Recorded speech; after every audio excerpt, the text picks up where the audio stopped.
Look at that. I was terribly well unprepared. I was just so busy messing around. There I am. Welcome everyone to the show.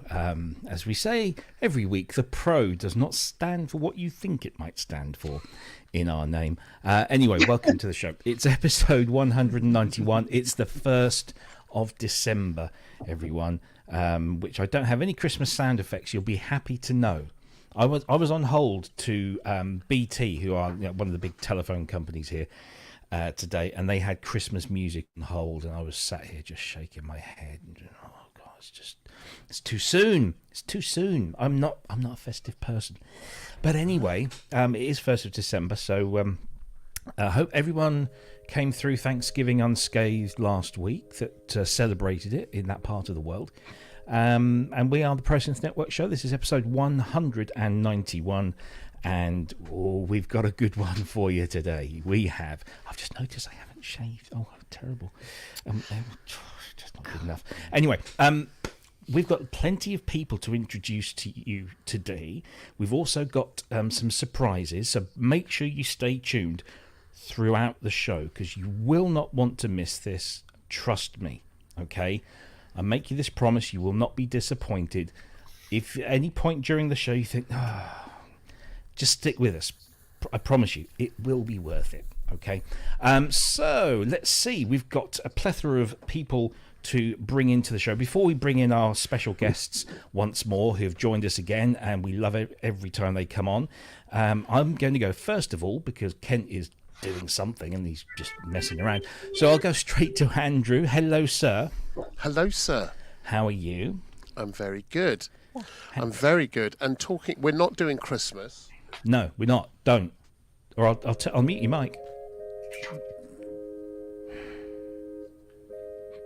He's like pervy Santa, isn't he? You're right, a shopping mall Santa, aren't you? So I am. It's been a very good week, and this show I wasn't going to be here this week, and fortunately I am, because I'm looking forward to what we have today. It's very good, very exciting. Yeah, it should be a good one. Well, lovely for you to join us as always. I think now we need to go over to our other reprobate of some considerable age. It's Mr. Ken Spong. What's happened to your lighting? I don't know. Have you got a soft focus filter on or something? No, I have no idea. I have no idea. A bit dull. Yeah. I don't mean that personally. Yeah. So, doing your best. What was that comedian's name? The Irish Andrew comedian. Dice Clay. Half a finger. Dave. Oh, Dave Allen. Dave Allen. Oh yeah. Yeah. Well, yeah, because funny enough, I'm actually in quite a bit of pain today. Oh, I'm sorry to hear that. You made me feel bad now for taking the mic. Well, Fiona said, it's 1st of December, we should put the decorations up, to which I did. But unfortunately, I misread the instructions. It actually says that on the Christmas tree, put it up annually. And I mean, I'm just... You're very quiet, although very spruce. Quiet and spruce. Quiet and spruce. I'm quiet as well. If I turn it up any more, it's going to be Spinal Tap. Hang on. Well, Spinal Tap. Oh, and there goes the camera. Oh God! Now is that any better? Yeah, a little bit. Good. Yeah. Speak up with project. Okay then. I will project, as they say. Okay. Geezer. Good to see you again, mate. And you, sir. Good to see you. There you are. Right. So, as you may have guessed from the show title, we have some very special guests and an extra special one, but we'll save the best till last. So, first of all, let's go over to Mr. Dan Goldstein of Cherry Audio. Welcome back once again, sir. Hey, is this the part of the show where everyone goes? Not at all. Not at all. And wearing yet another one of your fine Cherry Audio T-shirts, I see. Yeah. Oh, look at that. We're just going to have to get some of those, aren't we? Welcome back, sir. How have you been since last we met? Great. It's the holiday season, and we have been hard at work, as we always are, and we should probably take a vacation one of these days. I think but not today. Yeah, but you don't want to burn yourselves out. But no, you're looking well, and we're going to be talking about your latest device, the Pro Soloist.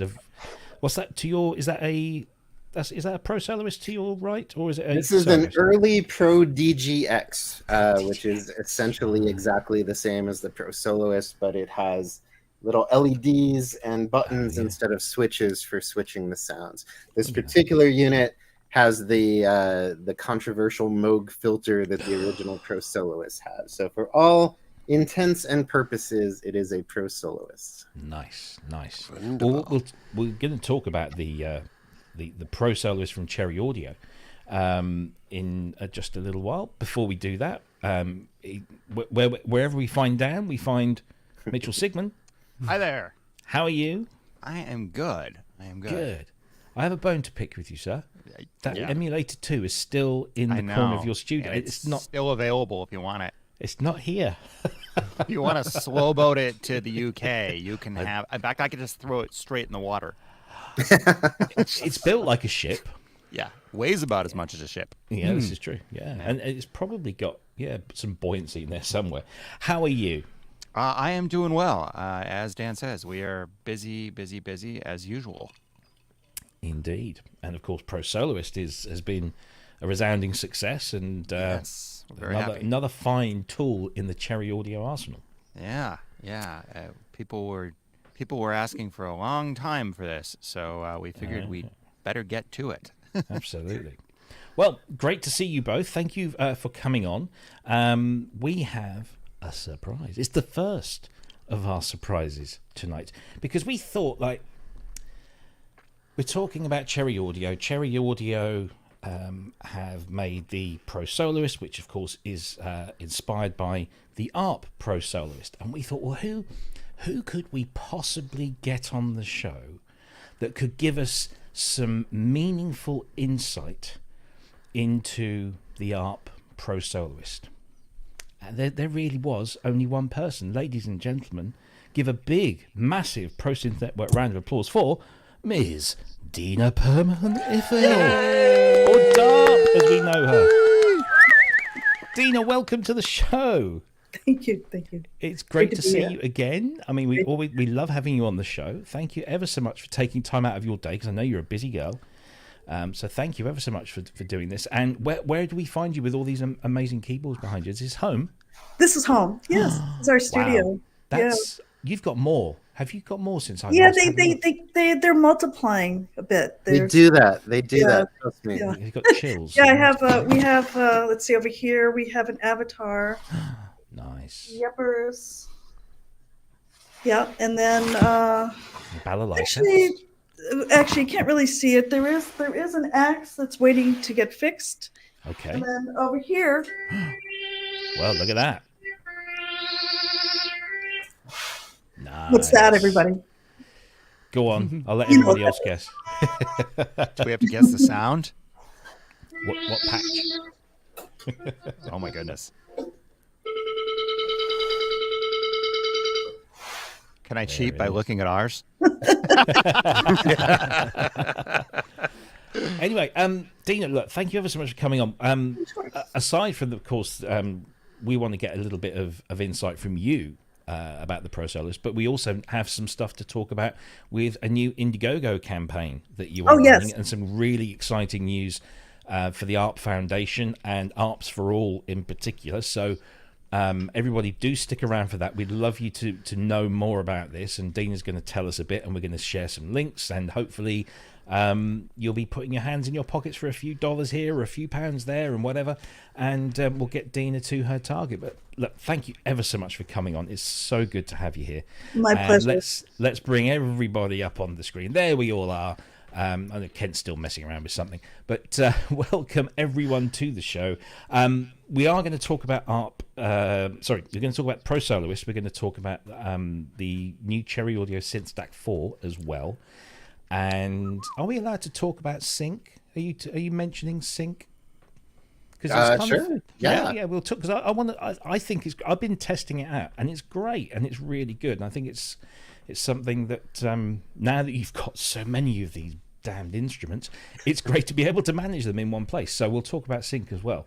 There are a few little news topics which we'll leave until a little bit later. But as I said, there is a special surprise, as you may have seen in Cherry Audio's excellent marketing these last few days on the socials, as the kids say. We have a surprise, and you really, really, really, really do want to be sticking around for this. So if you are a first-time viewer, first of all, let me welcome you to the show and to the channel, because I know that Robert over at Cherry Audio has been bombing social media with links and sharing our stuff around, and we're getting a lot more people signing up to our socials. It would be great if you could sign up to our YouTube page as well, so make sure you hit that subscribe button down below. And if you like the show, give us a thumbs up like this, you see, and then if you don't like the show, you can give us a thumbs down. And we've got see if I do this, is it going to work? It's not going to work now live on the show. It's not going to work. I've got these gesture things. What happens if I do this? Is it going to work? That one. No. Oh, there you go. There you go. There's my hearts. I love everyone. Oh, yeah, there's Kent with his fireworks and his thumbs. Destiny Berenger blowing. You have to do that, don't you? Yeah. Anyway, and the that's penguins if you of dislike. Does that work for all of us? No. Only if you've got a Mac with the latest OS on it or something. Oh, We've been playing around with it for the last couple of weeks. We've been really annoying, so we'll try not to do that too. Before we crack on, I do just want to let me just give you all a break. Let me just say, first of all, as I said, like, comment, subscribe, and share. If you want to make a donation to the channel, it is not obligatory at all, but if you would like to do that, you can by donating right here at PayPal. There's a clickable link in the description under the video. If not, you can use YouTube's Super Chat and Super Stickers if you're watching live, and if you're watching on catch up, there's a thanks button that's underneath there as well, so you can do the same there, and you can make a donation to the show that helps keep us on air. We just had a very large bill come in, and thankfully we were able to pay it without any problems at all, so you're stuck with us for at least another year, I hope. Anyway, talking of social media, as we were earlier on, we are on X, we are on Instagram, we are on Facebook, and of course we are on YouTube. We broadcast on YouTube, Facebook, X, and Twitch as well. We don't get many people on any of those. Most people do come to YouTube. So whatever takes your fancy, we are able to cater for you. And if you have a question for any of our guests today, then please do put a big capital Q in front of your question in the chat, and then we will see it and we'll put it into the question bucket and be able to bring it out at an appropriate time and ask that for you. And I think that is everything that we need to do there. Let's just see. We've already had a donation from Steve. IXORB, £5. I would like to purchase some further GNOS 2 discussion. We've got into so much trouble about the GNOS 2. I say trouble. No, hang on a minute. Andrew stirred up the hornet's nest. Oh, okay, did we all? Oh, come on, you heard what I called it. Well, yes, that's true. Not repeatable. There you go. That's what £5 gets you in terms of GNOS 2 airtime. We love the GNOS 2 on this show, don't we, lads? Sorry. Anyway, thank you very much for your donation, Steve. It is much appreciated. And I also want to say a big thank you to our moderators who are in the chat. We've got Andy Synth Addict, who is there. Andrew is away. He's e-momming with Grace, doing their thing in Sheffield, I want to say. I might be wrong. I think it's Sheffield. North. It's up north somewhere. It's grim and it's cold. North. And I haven't seen Ben from Musings, but Ben from Musings is normally there in the chat moderating. They don't do a huge amount in terms, because you guys are all so very, very, very well behaved. But what they do, which is really useful, is they put links to all the things that we're talking about into the chat, so that you can then click on them, save them in your tabs, come back to the show, and then you can go and visit them later on. But let's say there are a few bits of news to talk about a little bit later, but we are going to kick off. First of all, let's talk about this thing, which is the brand new synthesizer from the wonderful team at Cherry Audio. While early synthesizers mystified most musicians, ARP Instruments unleashed a 1972 masterpiece, Pro Soloist, a 30-preset monosynth revolutionary in both features and electronic design. Its innovative touch sensor keys gave musicians unprecedented expression, and it proved popular with legends as varied as Tangerine Dream, Herbie Hancock, Vangelis, Parliament, Gary Newman, and more. Tony Banks of Genesis elevated Pro Soloist to new heights in the prog rock masterpiece, The Cinema Show, featuring many presets that built up to an epic solo. Now, Cherry Audio unveils its latest, a virtual reincarnation of Pro Soloist, featuring precision-crafted DSP designs of Mark Barton. This goes beyond replicating the original. It unleashes it with full programmability and endless sonic possibilities. We've expanded. So we're going to leave that there because it goes on for another minute or so. It's well worth watching. That is the I keep trying to say the ARP Pro Soloist because you're so used to saying it. It's the Cherry Audio Pro Soloist, which is of course inspired by the ARP. Where should we start? Well, let's start first of all with Dan. Tell us what's behind this, what inspired you to make this one, and how did that process all pan out? Was it a typical Cherry Audio piece of software to create? This was a challenging one because normally the biggest problem that we face is taking a classic synthesizer like a Jupiter 6 and adding just enough to it to make it feel modern, adding things like velocity, and we really have to restrain ourselves from going over the top. But the Pro Soloist was an interesting challenge. We got a lot of requests for it. It's a major prog rock, institutional instrument, but it is also a monophonic preset synth. And in this case, for this one time, we sort of said, you know what, if we're going to do this, nothing is off limits. Nothing is off the table. We're going to expose every cool thing that is inside of this instrument, but that is inaccessible because it's limited to these 30 preset sounds. So we took the thing, we made it polyphonic, we made it fully programmable. We added a dual layer system so you can combine two sounds together because it's a single oscillator synth. So now you can pan the layers and detune them. We added an arpeggiator, we added effects, we added velocity. We just went over the top to make it the most powerful version of the Pro Soloist that can exist. But it is still a Pro Soloist. And it still includes all the unique elements of the Pro Soloist. And the Pro Soloist is a very unique instrument. Despite its rather simple preset appearance, it was absolutely groundbreaking for 1972, and it has elements to it that make its sounds wholly unique and impossible to recreate on almost any other synthesizer from the era. Yeah, absolutely.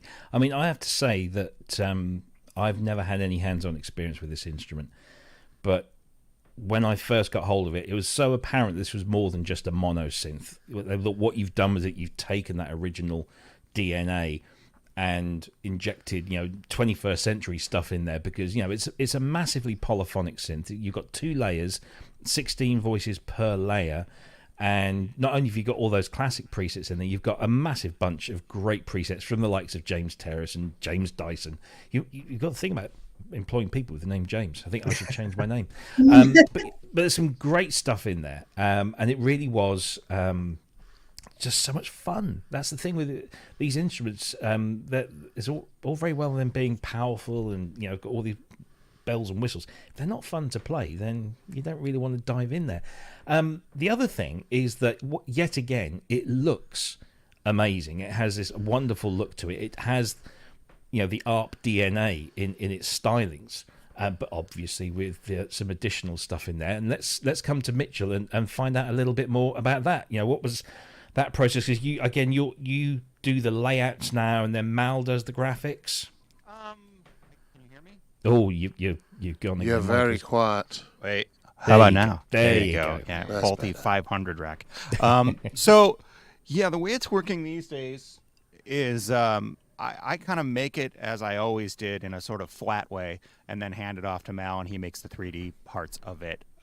That's the basic explanation. Yeah. And in this case, really the idea was I wanted it to look and feel like an original Pro Soloist. So for the guy who just wants to use the presets and doesn't want to mess with any of the crazy under the hood stuff, I really wanted it to be approachable, just like the real instruments. That's why we did the 3 separate panels. So you can just use the main panel and use the presets with the paddles. Or if you want to dig into the crazy, unique architecture of it, you can go to the voice edit panel. And then, of course, we wanted to put effects and an arpeggiator and kind of the more modern stuff in there. So it quickly became apparent that there was no way we were going to fit that. If I tried to put it all on one UI panel, then it was going to be gigantic and it wasn't going to look like it. So yeah, I did it all kind of in a flat way, and then of course handed it off to Mal. He did the beautiful cabinet for it and the 3D look. And this was also a first for us because the left-hand controls work as they're sort of 3D and angled, and we've never done that before. So that took like some whole new under-the-hood technology for our build environment, and was a little tricky to get that sorted, to get them to move right and look right. So that's a kind of nifty thing. So we keep kind of getting crazier with it. Yeah, I do like the way, like you say, this top panel here has 3 appearances, and that's all controlled from this very simple function down here, the panel mode. You have performance, you have edit, and then you have ARP effects, and everything looks traditional and yet has so much going on there. You've also introduced this has polyphonic aftertouch, mono aftertouch, and last note aftertouch. And Dan, I just wondered if you could talk us through your thinking about including all 3 of those modes and why you did that. Oh, aftertouch is such a huge part of this instrument. I can't say enough about how revolutionary this was. It came out in 1972. And, we're talking a year or two after the Memorymode was dreamed up. So, portable all-in-one synthesizers were very new.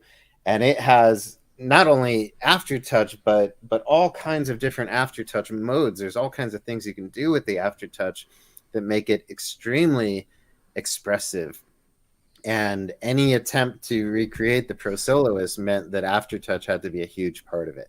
Yeah. Fortunately, when we did our GX80 synthesizer a year ago, we introduced this last, what we call last mono aftertouch mode, where the last key you play is the one affected by mono aftertouch, which is really what most people do with aftertouch anyway. So it just gives you an added layer of expression, even if you don't have a polyphonic aftertouch keyboard. If you do have one, then it's just amazing what you can do with it.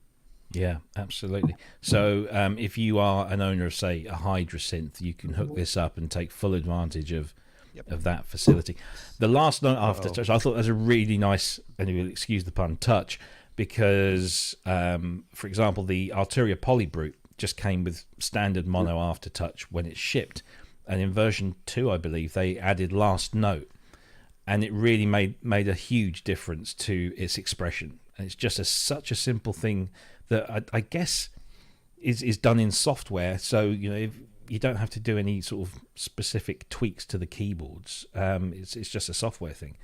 More people should do that because it really does. It's a really nice halfway house between the two. So, yeah. Kudos for you for doing that. That's really, really good. I'm going to come to Dina, because I want to know what are your memories of the Pro Soloist? Didn't we, when we did that show together, when I came onto your channel and you were showing some of the archive footage that you found, wasn't there a shot where there was a camera panning around and there was like stacks of ARP Pro Soloists, just like one on top of the other? Yes. These were incredible, yeah.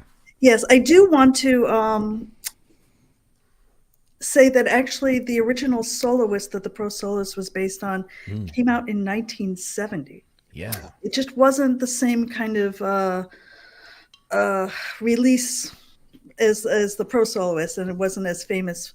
And there was a lot of reasons for that. But so the preset, ARP's first foray into presets happened in 1970, which is really cool when you think about the evolution of everything.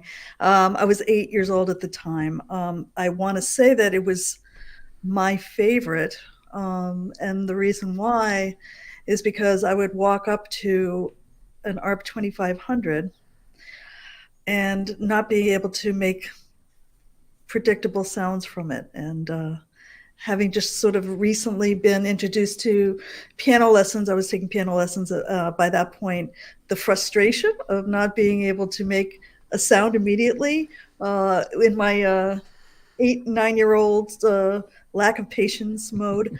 So the soloist and then the pro soloist quickly became my instrument, if you want to say. And just on a little side note, this one back here was my dad's. Wow. Which is cool. Let's put it this way: where it goes, I go. But I'm definitely hoping to take it out somewhere. Another interesting thing about it is that besides the Tony Banks fame, it was played on a lot of funk and R&B. The Pro Soloist. So it had a lot of traveling, a lot of stage presence with old funk, and I believe that this was used on the Funky Worm. So anybody who has quick fingers of when to go out and I think it was Junie who played the Funky Worm, and it was sampled later by Dr. Dre. And so the Pro Soloist not only has sounds in prog rock, funk as well, and then all the way into hip hop, which I think really is amazing.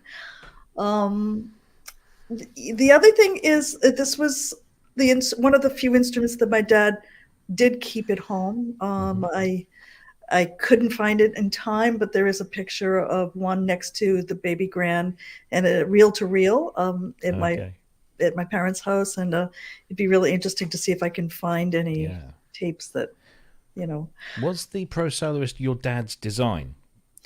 It was my dad's. He led the team. There was Jeremy Hill and Dennis Colin worked on it as well. I believe when there was the Soloist, there were filters that were used also in the 2600. I can never get my rights and left. That thing over there. So the patents that came out, a lot of the filters had to do with the team, but the touch sensitivity is something that he had been working on previously when he was in college. Even he worked on a touch sensitivity for his thesis project when he was at Worcester Polytech. And that was something that was really important to him because he, being a classical pianist, felt that I know I talk a lot about tactile stuff when I'm on these discussions, but that was very, very important to him, that a musician could walk up to this instrument and it felt like an instrument rather than a machine. So, absolutely. So we shared this image. we shared this image last week. I'm going to have to share it again because it's so cute. And as we said, last week, who can identify the little girl on the right? And it didn't take long. Where was this taken? This was, I believe, at an AES show. AES used to be on the West Coast. And I spent a lot of years between 1970 and 75 going to various NAMM shows with my family. It's cool how you can date your picture by the size of the collars, can't you? You know exactly when that was taken. And the width of the tie. And the tie. Look at the size. You could eat your dinner off of one of those, couldn't you? Amazing. No, such a cool picture. Thank you for that, Dina. Now let's go to who should we? Let's go to Kent first. Kent, why should people go out and buy this and not the original hardware? Because obviously you've had plenty of experience inside some of these over the past. What were some of the foibles of the hardware that would make the software version certainly more attractive in the 21st century? Well, I think once the Soloist got to being in excess of 50 years old. Turn up a little, Kent. Well, a little bit quiet. Yeah, once they got to be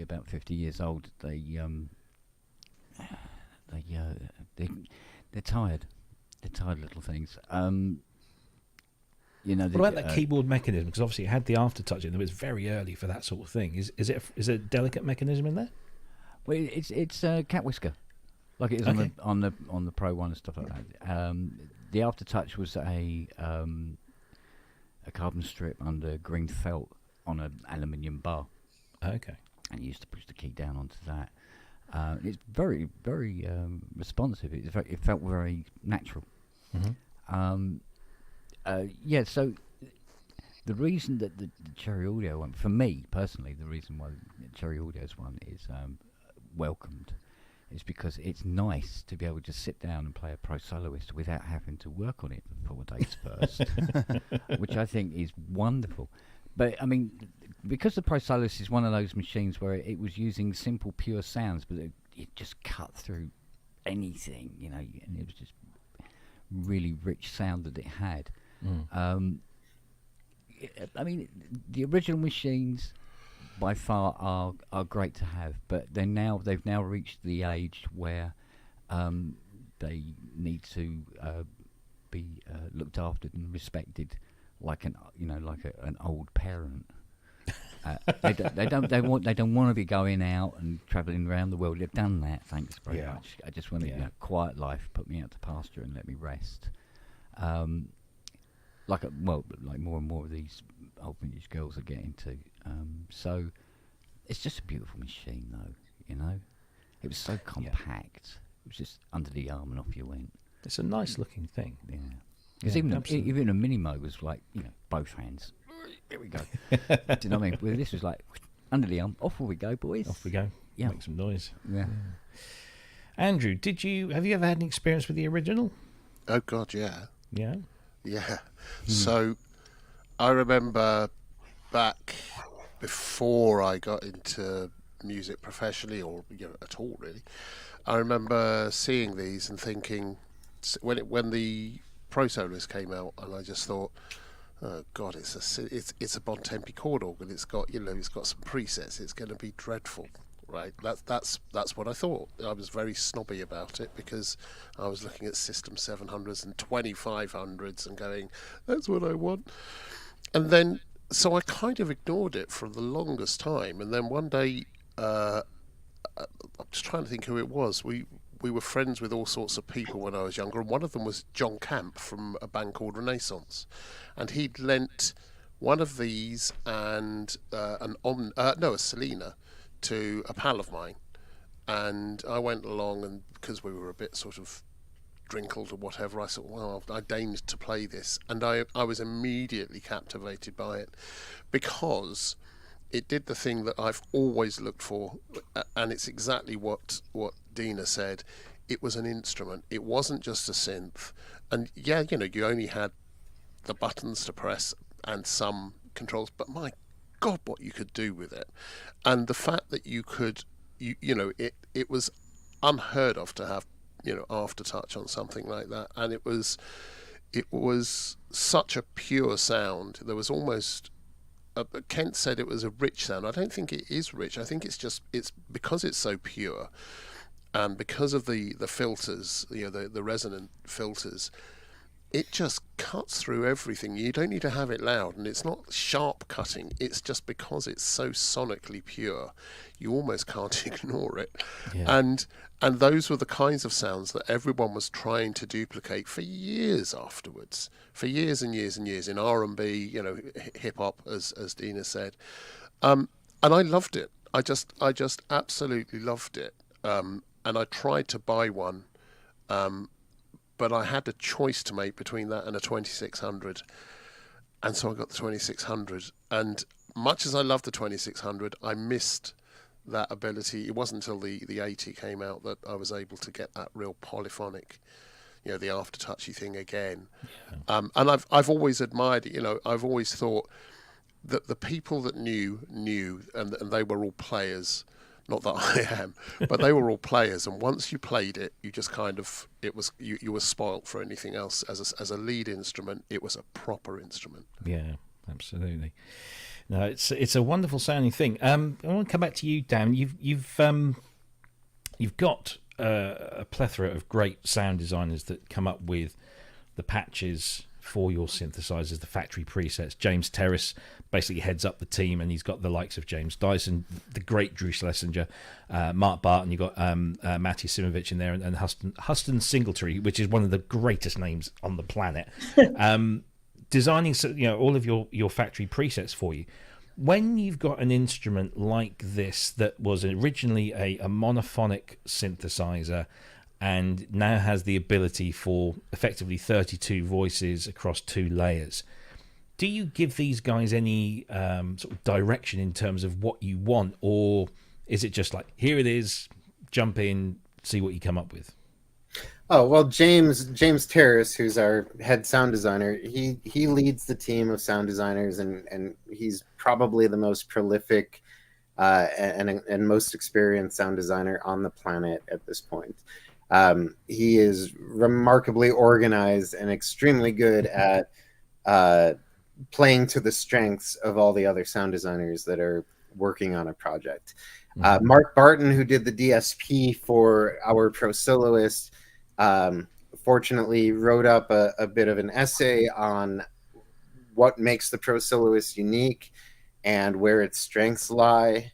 And so James Terrace was able to give that essay to the sound designers, so they have a starting point. Cool. And a bit of an understanding on how to get the most unique sounds out of the Pro Soloist. Because its architecture is very different from other synthesizers, right away, the Pro Soloist has 12 filters in it. And you think of something like a Memorymode, that's got 1 filter. But there are 11 of them are resonant filters, and they all interact in extremely unique and interesting ways to create sounds that are wholly unique to the Pro Soloist. So for a sound designer approaching an instrument like this, I think it's really important to know and understand at the very beginning what is unique about it and how do you approach the instrument to get those unique sounds. And all I can really say is that James, we're so lucky to have him. James Terrace is just so incredibly good at not only creating presets, but directing and working with the other sound designers to get the most out of these instruments. If you play through the presets of the Pro Soloist, of the Cherry Audio Pro Soloist, there are some that sound like a Pro Soloist, and there are some that sound like a completely new, crazy, wild instrument. And it's important to have that balance. It's important, to not go overboard on every preset, but to make sure that we have some sounds that get to the heart of what's unique about the instrument. Yeah, absolutely. And Sorry. Go ahead. It just occurred to me what I forgot to say. Of course, this is about the Cherry Audio Pro Soloist. So the plugin, when I downloaded it, booted it up, and bought it, it just put a smile on my face straight away. And I did notice with some of the pads, particularly, the resonant filters are madly brilliant. They're madly brilliant. The fact that you can get to them and do what you can with them. And again, even in Polymode, I actually I mostly prefer a single set of 16 voices rather than the dual, because it starts getting rich and becoming, it's odd, but I love it. And I've already been working on some bits. So you've done a great job with it. And yeah, I didn't realize it had that many filters, resonant filters on board. I really didn't. It's a great thing. Yeah, thank you. Can you hear me? No. A little bit quiet again. There we go. I got to take this thing out. Okay, I think we're okay for now. So I know I'm always going on about Polymodes, but it actually is an architecture. The closest thing to it would be a Polymode, because it has that thing where you've got the signal is going through multiple parallel filters.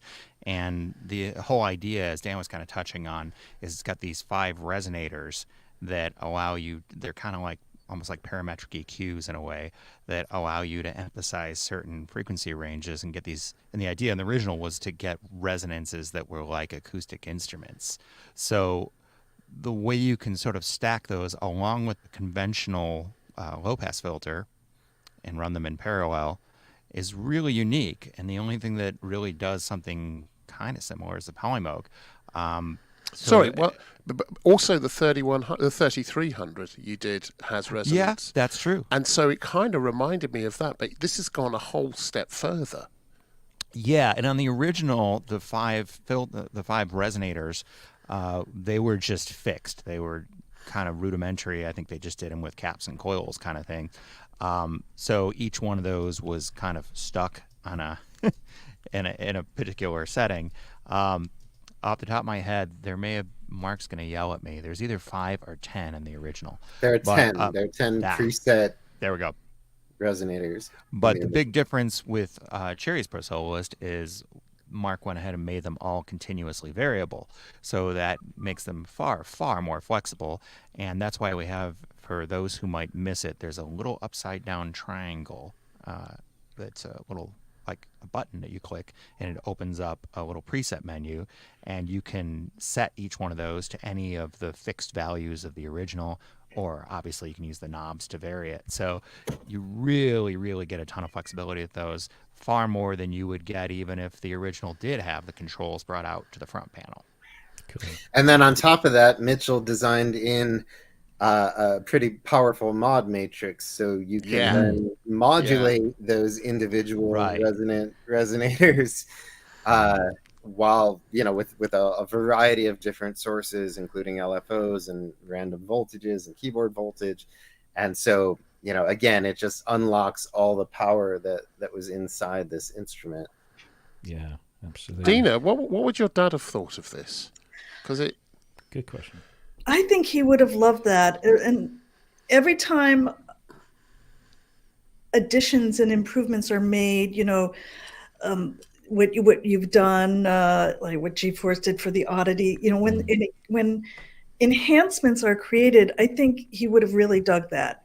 I do not, for the life of me, think that he would want things to be static as the way they were. So I think that the enhancements are absolutely spot on. I think it, yeah. The funny thing about these is that I think Dan will agree that every time we say, hey, we're going to do the whatever, and especially this one because it was a simple preset synth, you start out with like, hey, this is going to be easy. We're going to do it just like the original. It's just going to be, we're not going to go nuts this time. It's just going to be a straight up emulation of the original thing. It'll be super simple. And then it always starts with Dan saying like, well, it's got to be poly. And then like, well, yeah. And then Mark really charged forward making this thing. And Mark Barton, our DSP designer, and he built the whole thing, like a prototype of it. And Mark was like, well, you have to bring out all the parameters. And then it was like, oh no. As soon as we saw like what all those parameters were, we knew we were doomed. But well, like I said, though, that's why the UI is done as it is, because we knew that it would be terrifying for some people who didn't want to mess with like parallel filters and madness. So that's why it was designed with just that really straight up paddles. And I also want to mention the reason why we did the paddles. Some people have asked why we didn't do the DGX style buttons or skins. And to be quite honest, it was just such a cool old school 70s like smoky room thing. I really wanted to keep it having that 70s vibe, not the kind of cusp of the 80s trying to, it definitely has that. It definitely has that in spades for sure. So now we've got some comments and questions I just want to bring in. First of all, so the Wookiee said in the chat, is Mark Barton's essay available for all to read?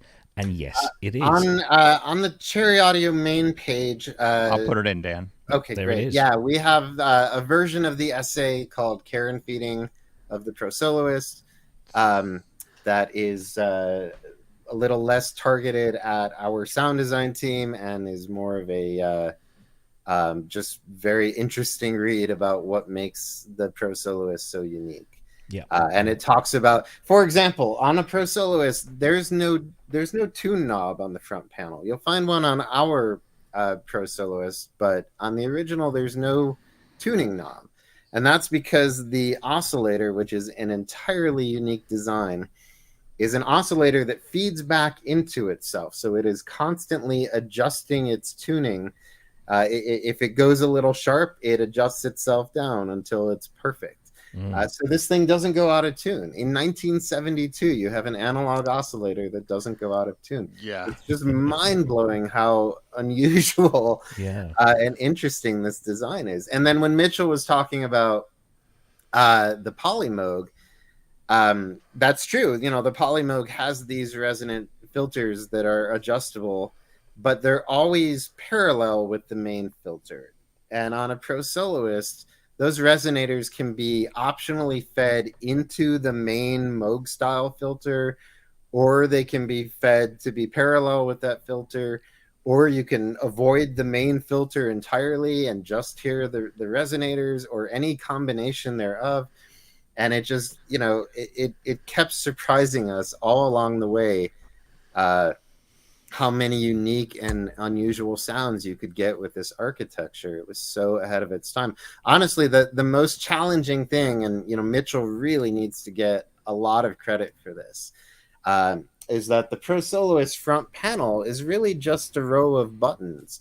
And we had to figure out how to take this incredibly unique synthesizer architecture and lay it out in a series of controls that made sense and that fit in the space provided by the Pro Soloist. And that is where Mitchell's genius as a designer just really shines. You know, you look at that thing and you swear that those controls were always there in the first place. They look like they belong, and I'm just always amazed by that.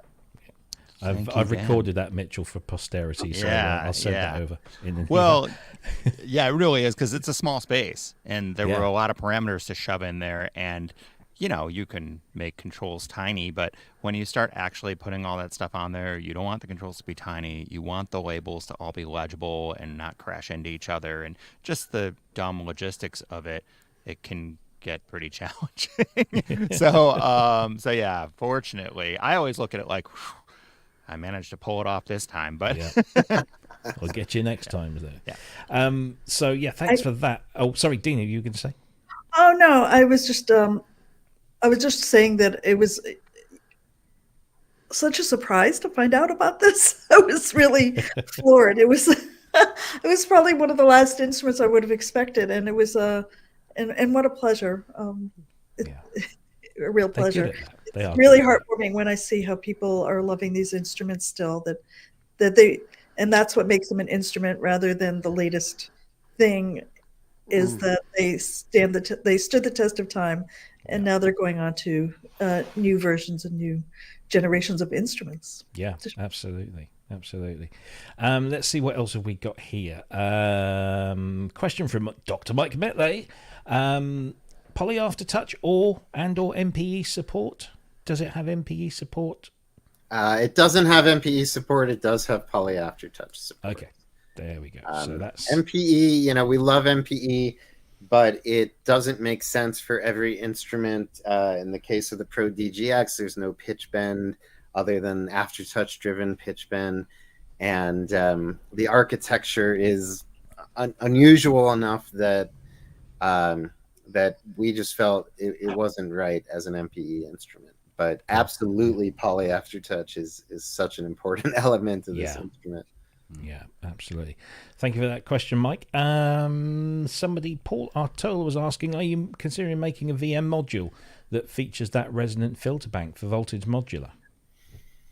Well, the resonant filter bank is largely two-pole bandpass filters. So we have a resonator bank from our Polymode as a module for voltage modular. But you could largely recreate the resonator bank with any bandpass filters. It's not that those filters are particularly unusual in any way. It's just that the architecture, the instrument, where you can run a different set of waveforms through the resonators and an alternative set of waveforms through the main filter and blend it all together. That's where it's so unusual. Yeah. Cool. Right, let's see. We've got some other stuff here.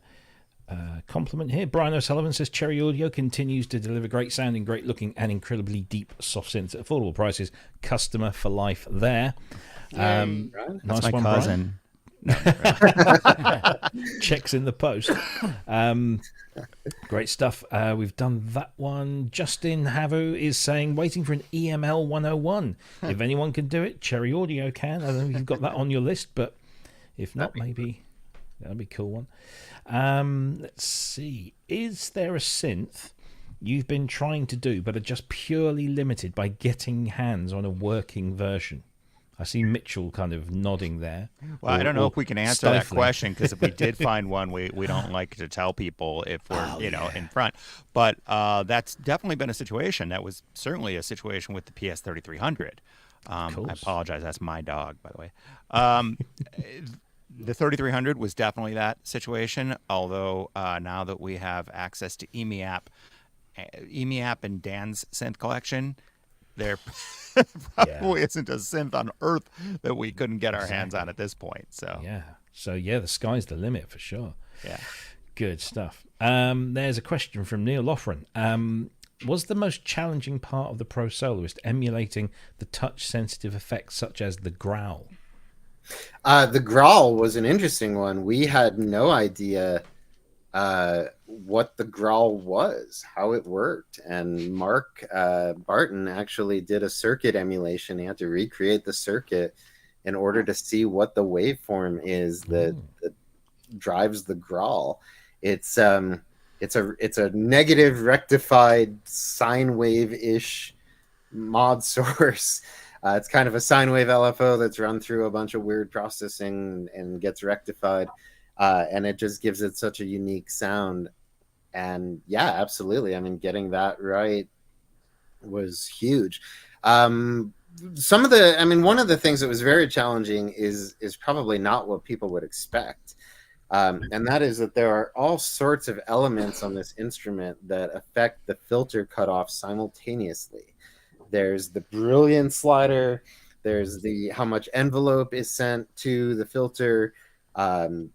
Possibly keyboard CV. There's just all these different things that can affect the filter cutoff. So recreating some of the factory presets took a long time to get them not only to sound accurate, but to react accurately to the various controls. There were a lot of secrets to unlock. The service manual actually talks a bit about how the presets are done, and some of that information is just wrong.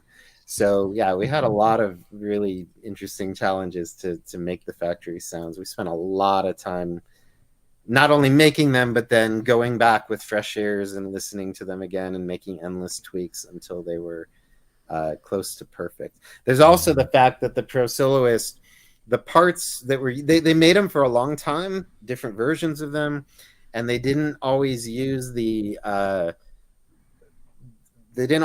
same parts or parts with very strict tolerances. So any two Pro Soloists can just sound different. One will be brighter than the other. One will respond differently to the various controls.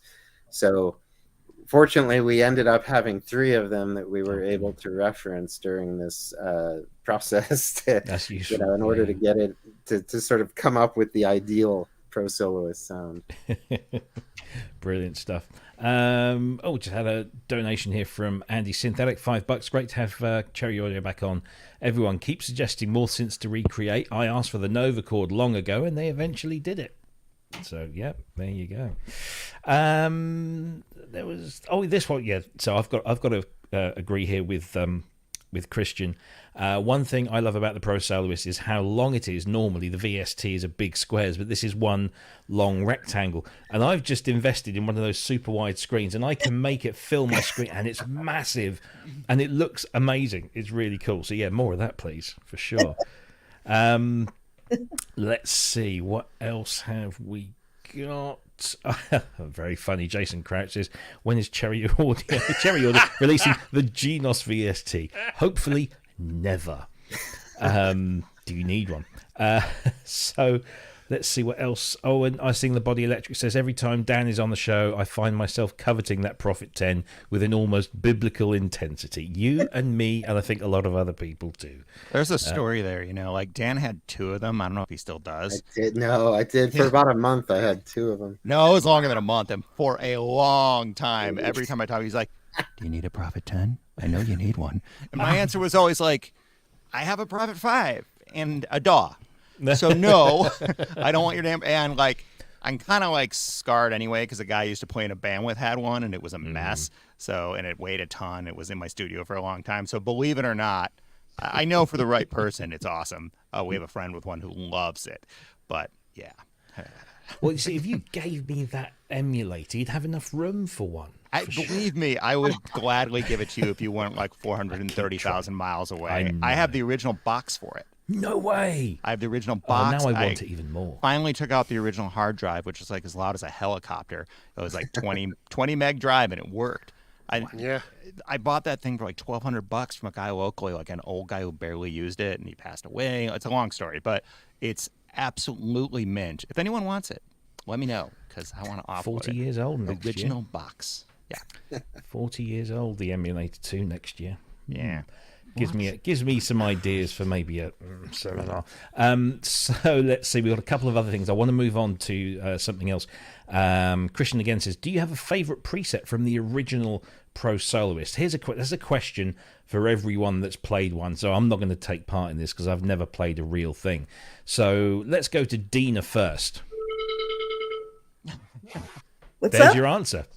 No, actually, hold on a second. I was thinking, I had a funny feeling you were going to. So I like Space Read is one of my favorites. Space Read, yeah. And then, of course, Cosmic Wow. But this is all messed up right now, so hold on a second.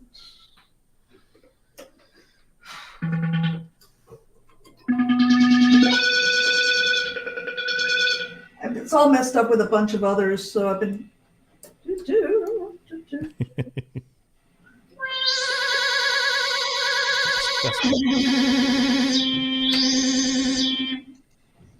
Nice. Thank you for that. What? Actually, a Pro Soloist amazing demonstration live on the show. Yeah, absolutely. Don't quit my day job to be. Mitchell, what's your favorite? Oh, I'm the hasn't owned one person. Oh, okay. So I probably but you must have developed a favorite from working with this thing. Yeah, I think I like the funky ones. Like the Pulsar one was pretty cool. Yeah. Oh, the bass one too. Yeah. Oh, here we go again. No. Oh, no. Dan. No, go to Dan. Yeah. Dan. Space. I don't know if that comes through, but I like it does. Pulsar. It's a big square wave sound. It just sounds like what the future must have sounded like in 1972. Yeah. Space for sure. Yeah. Yeah. Andrew? And the other one is Buzz Guitar One.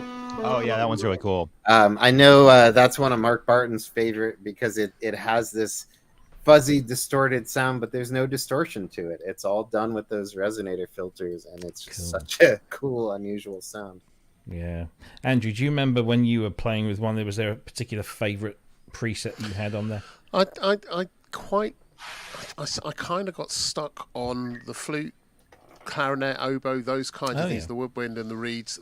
Again, they were just so pure, and you could fly around with those. They were definitely prog patches, weren't they? Those. Yeah, ones? they were, and it was that was the sound.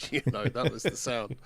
It was that sound. So yeah, I have to say I wasn't that driven by the sort of growly wow things. I just really like the pureness of it. Well, you're more pastoral English, aren't you? So you're going to like the proggy stuff, whereas the Americans got to get into that funk, I suppose.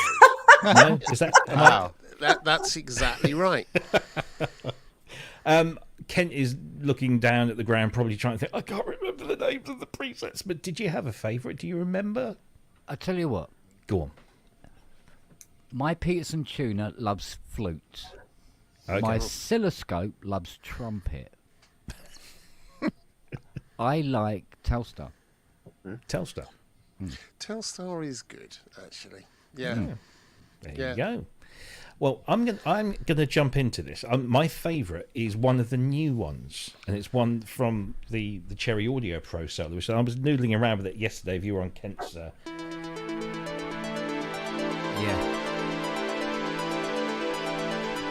which is just this lovely pad, and of course, using that second layer is this wonderful arpeggiation, and it just doesn't seem to matter where you place your hands on the keyboard. It seems to sound really nice. And when I'm only using my little mini lab at the moment, but when I've used it with the Aftertouch keyboards, it really kind of comes into its own. It's very good. So whoever did that one, I think we spoke earlier before we came on there. We think that might have been one of Mr. Terrace's. I think it might say, and if you get info on it, it probably says. Oh, I could do that, couldn't I? Let's have a look. Just open up the, like, if you do it. What's the name of the patch? Button. Yeah, what's the It's name called of the patch? ARP Pad. I'm sure Okay, it's hold on. It's in my favourites. Our pad. Save. No, it doesn't say. That's probably James Terrace. It's almost certainly one of his. Well, I know he's been in the chat, so we'll see if he stakes a claim. James Dyson says it's not his. Then it's got to be. It's probably James. It's just. Oh, that is nice, isn't it? It's just glorious. Really is. Yeah, I like that. I'm going to write something with that tonight. It's simple but so effective. So there you go. That's my hat in the ring with that one. Right. And there was one more. For a patch like Random Sizzler, which is a sample and hold sort of re-triggering envelope patch, I'd normally latch the pattern on either with CC64 or a latch button. Can I do something like that on the Pro Soloist?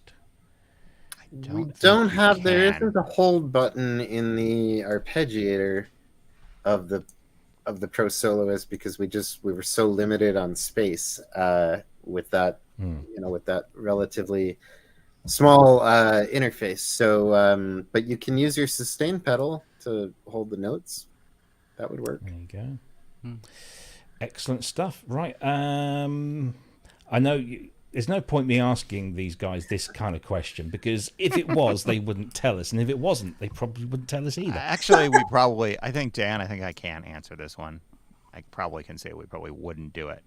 And although as much as in my little heart I'd love to because the Human League are like my favorite band ever, and being boiled and that's all 770. But internally, or it's pretty similar to MS-20, I believe. Someone's going to correct me on this, but I think architecturally it's pretty close to an MS-20. Yeah, I think it's so, but with less features and kind of uglier. So, so usually in situations like that, we generally won't do an instrument. If it's like, well, that's your blah blah blah with some features chopped off. So we probably wouldn't. But our PS20 would get very, very close, I would think. Okay, cool. Right. Okay, so that is Pro Soloist. We've spoken at length, and thank you for everyone's contribution. It's been fascinating stuff. We do have to mention that alongside Pro Soloist came the new Synth Stack 4, which is this massive collection of. Is it now everything that Cherry Audio have done? It's all of our instruments. Doesn't include our handful of different effects, but all of the instruments, which is at this point a lot of instruments. Yeah, I'll say. And because the great thing about this is if you haven't bought a Cherry Audio synth ever, which I imagine that number of people is quite small, certainly in our world. If you haven't bought anything, I think it's like $299 US, is it for the whole thing all in? It is for at the moment. It's going to go for the limited $399. time. That's it. But if you do own some Cherry Audio synths and you go into your account at cherryaudio.com and go to the shop, you'll find that your price for Synth Stack is greatly reduced. Especially if you've got a lot of maybe you've got a bunch of the early ones, or maybe you've got half a dozen or so. It gets to the point where you don't actually need an awful lot of Cherry Audio synths to get the price of Synth Stack down to what most people would be happy to pay for just one instrument, and then you get everything else. It's an absolute steal. It really is. So if you like what these guys do, and you'd have to be crazy not to. Yeah. Just go and check your accounts and see what your personal Synth Stack 4 price is. Get it. I mean, treat yourself for Christmas. There's an Elka. There's the GX80. There's all sorts. There's the Mercuries. Yeah. I mean, it's just and the original stuff. Harmonia, Signs, Dreamsynth. I mean, Signs is just. I love Signs. Yeah, I the love mighty GX80. Yeah, I love Signs. Yeah. And there's just so much stuff in there. Polymodes or Polymode, Memorymode. There's just some amazing stuff. So well done with that one. Please go out and buy that if you haven't already, because you'd be crazy, absolutely crazy not to. And of course the Quadra, yes. I mean, you could literally go on and think, oh yeah, and there's that one. Oh, and there's that one. And there's this one. It's the kind of dream tick list, isn't it? Of all it is. It's stunning. We see posts so often where people will say, I got Synth Stack and I paid $13.50 for each one. I know, right? Really, the discounts are really nice. So. Very cool. Yeah. But the current sale ends on Monday. So this coming Monday. If you buy it now. Okay, no pressure. So if you haven't bought Synth Stack before, then go and get it now at the amazing discounted price before Monday. Or buy it as a Christmas present for someone. Yeah, there you go. You should do some Cherry Audio gift tokens or something like that. Yeah. Right. Okay. Now we want to stay on the ARP theme for a little while, and this is another reason why we've got the wonderful Dina Perlman with us. Yay. Because Dina, you have started a Kickstarter campaign for a very specific reason. So, would you like to tell us what the Kickstarter is? Or sorry, Indiegogo. I must get my yes crowdfunding platforms correct. It's an Indiegogo campaign. I will put the link up shortly. It's an Indiegogo campaign, and why have you started this? Well, as many of you probably know, we have been amassing a collection of instruments for ARPS for All, and the ARPS for All collection, some of which are here, but most of which are in Boston for easy public consumption, are for anybody to come and use. And the idea is to make these rare instruments accessible. Also to, well, you probably have the blurb. I don't know if you're going to show that or not, or I can put that on screen for sure. But the thing about the 2500, as you all know, it's rare. It's really costly. Upwards of mortgaging my house or something like that. It was totally unattainable. And in that realm of unattainium, the goal of getting a complete collection that really represents my father's work seemed completely as unobtainable as any of us getting a 2500. So, I associate the 2500 with my father's work more than any other instrument, even though, of course, the 2600 was, was really, the crowning glory. The 2500 was the first instrument that I had interaction with, and it really has a magical sound. So after realizing that we probably were not going to be able to get a system, we decided let's try to build one. And I had been, I speak to anyone and everyone that mentions those four numbers, 2500, and I was lucky enough to reconnect with a former salesperson of ARP, Bruce McClendon, who, after we just were talking about it for a few years, has generously decided to donate his wing cabinet, and it's called a performance wing cabinet, and pretty fully loaded. I think there's only one open rack, and we are getting it fitted with a wonderful new module. I think I have them all those pictures there. I'm not quite sure. And that new module is where you see the blank. And so we should be getting it by the end of this year, and bringing it to Boston by the beginning of next year. And this it will have enough oscillators to be a standalone, which is so exciting. Yeah. And we are also going to once we get that in place, we're going to start introducing a residency project. And I know a lot of you have heard me mumble about it a little bit here and a little bit there. But the idea is that we want to have people to come in as having a grant. So they would write for a grant. Oh, that's our new ARP Lounge. Isn't that cool? That's really cool. Yeah. So the space next to the orange chair that I'm sitting in, there's an empty space. That's where the 2500 will sit. We're actually, just because it's a little bit of preciousness, we're also trying to get we're going to make a plexiglass case just for when it's not in use. It's going to be the one instrument that we're going to say, you can bring it into a studio, but probably let it be more on display until then, but definitely being used.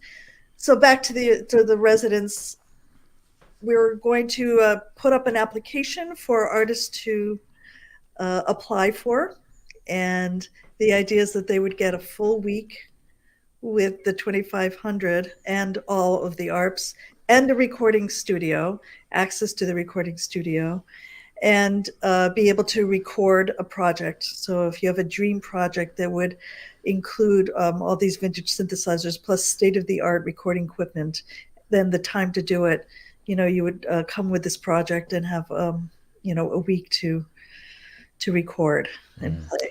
And who typically who are you looking to bring in as artists in residence? Where are you finding that pool? Well, that's why I want to differentiate between an artist in residence and a residency. So in other words, a residency is where an emerging artist could apply. So anybody in this audience right now could apply for it, and we are going to have a blind jury. In other words, no one's going to know who is applying. They're not going to know the names when they first, hear or see the pieces, because of course, if someone wants to do, say, sound design, or they have a video and soundtrack that they're working on, that would be an acceptable format as well. And can they be from anywhere in the world, or is it just the States? Well, we've been kind of tossing around any issues behind that, and we have a certain amount of money. So if the amount of money doesn't cover the transportation, say if they're coming from New Zealand, and all the most of the money would be to bring them there. But otherwise, we are hoping to actually be able to fly and put up the person and have it a complete, all-encompassing grant for the artist. So in theory, anybody in the world. Yeah. Wow. Yeah. Awesome stuff. Wow. So this is the Indiegogo page. We'll put the link up in the chat if somebody hasn't already. I'll stick it in again. So we've got 39 days left. There's plenty of time. This will take us into January. Yeah. The goal is $6,000 US. Is that right? That's correct. Okay, so we're 14% there already, and there are different tiers. I don't know. I try to scroll. I'm looking at the page on my thing. I should be looking at the page over here. There we go. So now I can scroll. So there are different tiers. So if you want to do 25, 50, 100, 250, and you'll notice that they all have an ARP related thing. So if somebody donates $250 US, do they get this T-shirt as well? Well, they get the T-shirt, but they get more than just that. So let me see if I can. Oh, there you go. A vintage poster. Yeah. I've got pictures of all of these, haven't I? You do. You did. So here's the T-shirt, which I think is very cool because it's orange, and orange is the best color in the world. And it's got little aliens on it. Oh yeah, look at that. Look at that. That's very cool. Close Encounters of the ARP kind. I mean, yeah, there's so many connections there. So you get one of those. You get a Bandcamp download. Yeah. There are ARP stickers, which I believe that's not them, but they also not those. That's another. Cherry Audio has been really generous. Look at that. Yes, that will be Voltage part modular. of the perk. Yeah. The VM 2500 collection. I need to get that. Yeah. And then there's a poster, and the poster is a really great story. Yeah. Look at that. So this is about a year ago. I was actually, when did the conversation started at Synthplex a year ago? And I was talking to Marcus Ryle and telling him, we were talking about the 2500, and he said, I have this poster I got to show you. Do you have a 2500 poster? I said, actually, that's the one poster I don't have. And so he sent it to me, and and I said, this would be a great perk if, because I knew we would be doing this at some point. Oh my goodness, he scanned it, he photoshopped it.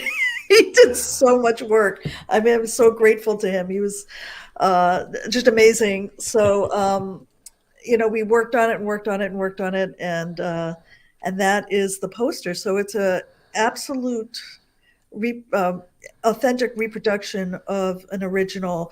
They folded them out and they put them in their catalogs or the newsletters and the like. Yeah, that's a really great perk. And we're not putting these on the store. Okay, so These this is for a long time. Wow. So, oh no, I've just accidentally donated $50 to you. That happened. Your finger slipped. Oh no! Easily done. and again, Easily a done. big thank you to Cherry Audio for just your Absolutely, yeah. wonderful generosity. I mean, and their superb talent, just amazing. So the final perk, yes. Yeah. If you have some disposable cash lying around that really wants to feed your creative spirit, the final perk would include coming to Boston. This time we wouldn't be able to fly you there. However, you can come and spend an entire day or 2 4-hour sessions, if you want to spread it out over a couple of days, in our ARPs for All collection. So this is, we thought that if we're about making music, we want to include music making as part of the perks, because we know how important that is. Just the thought of getting hands on a 2500 for a day it's almost, I get all goosebumpy just thinking about it.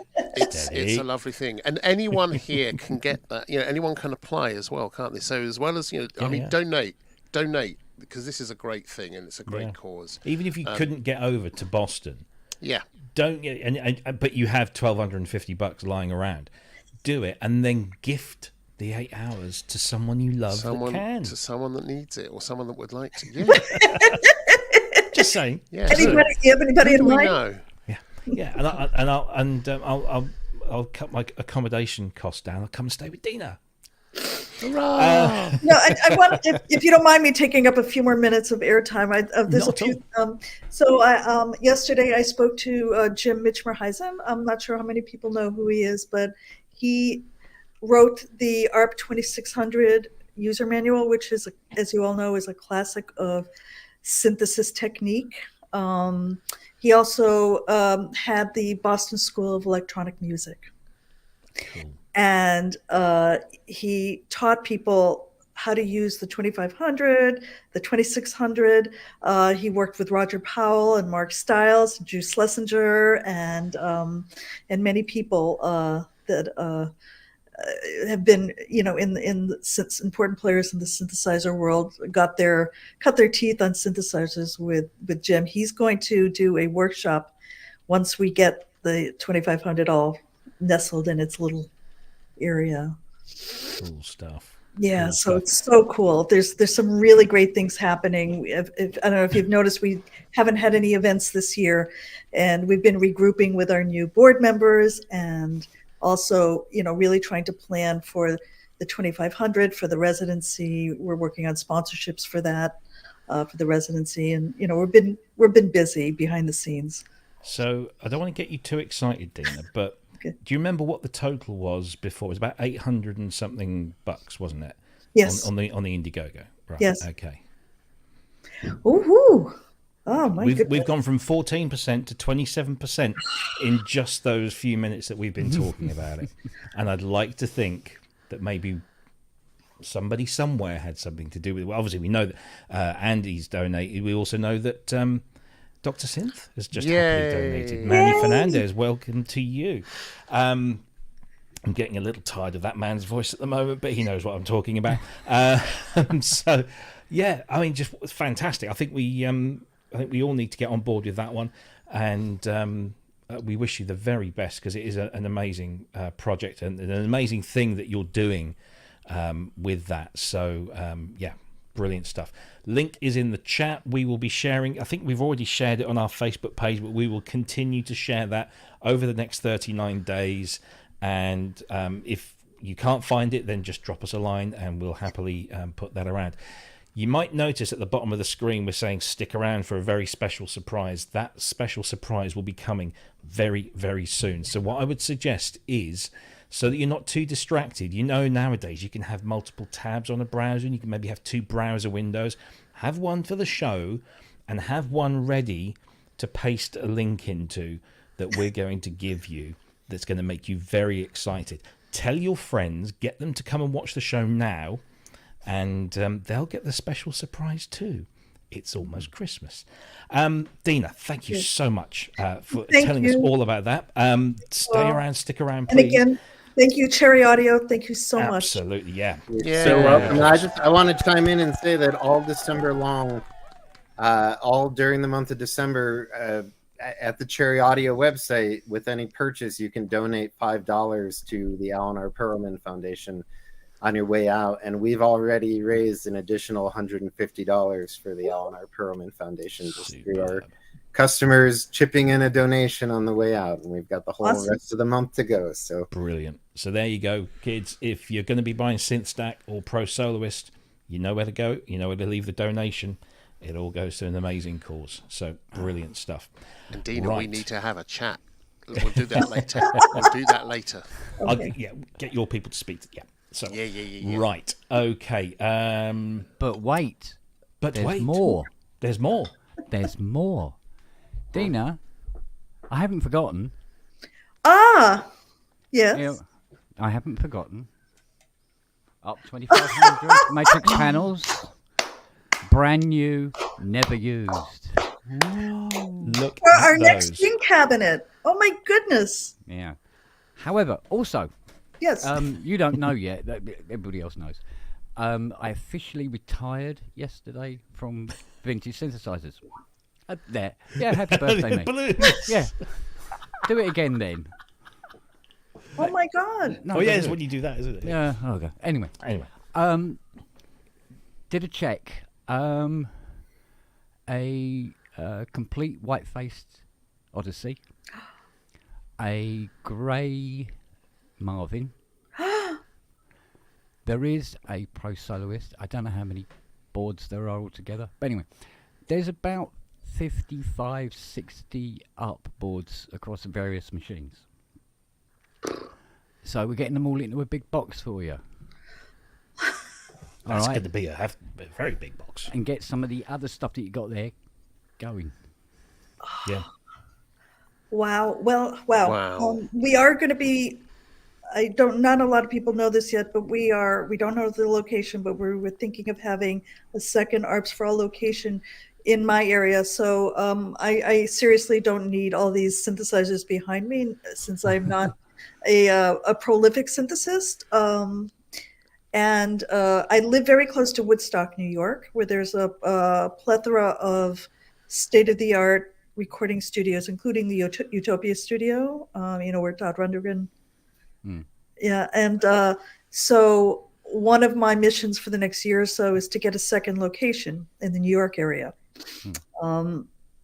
So because we want to spread the joy of music creation. So this is I don't even know what to say. I have to process. Thank you.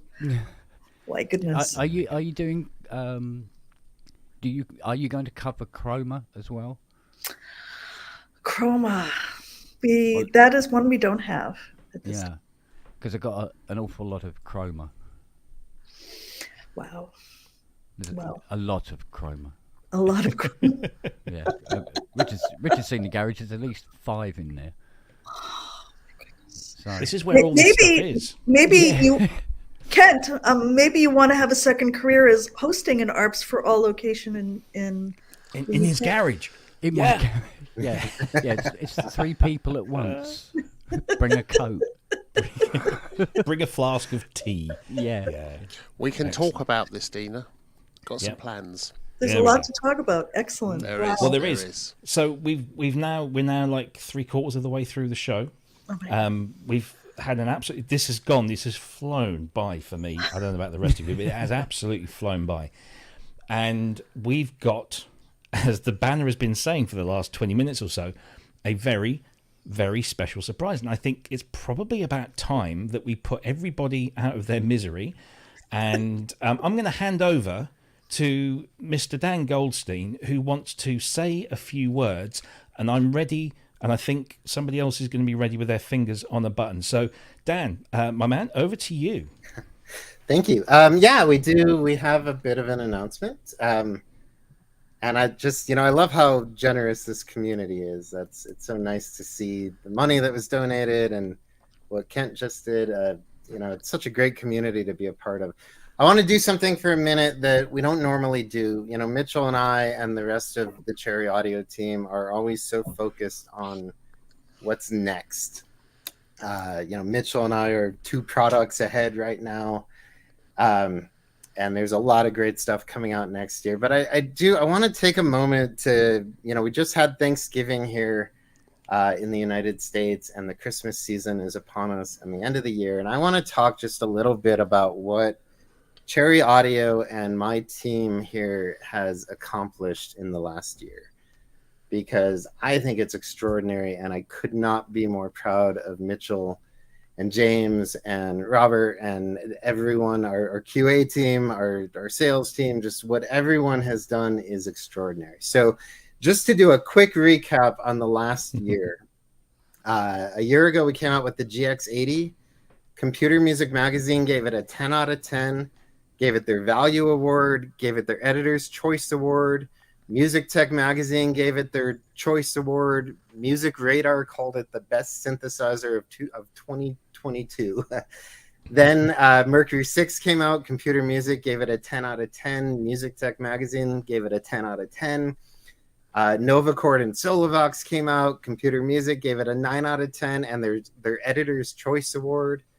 That was followed up by Octave Cat, which got a score of 10 out of 10 from Computer Music, an Editor's Choice Award, a Value Award, a 10 out of 10 from Music Tech Magazine, their Excellence Award, their Value Award.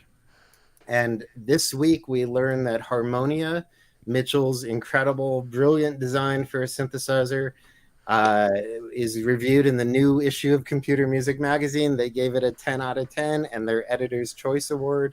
That's 4 Editor's Choice Awards from Computer Music Magazine just in the last year. Our PS3300 came out, and Music Tech Magazine gave it a 10 out of 10, and their Excellence Award, which I think that was our second Excellence Award for the year. And then the Pro Soloist just came out a week ago, and Robbie for GearNews.com called it a brilliant homage to the original, which I love that quote, and I think that's great. So I am so proud of my team and everything we've accomplished. And of course, we couldn't do any of this without all those people out there that support us and buy our products, and we're so thankful. So this year, we wanted to give something back. Christmas, look what I've got. Yay! So we do have a bit of a special Christmas announcement, and with that, Robbie, why don't you push your buttons?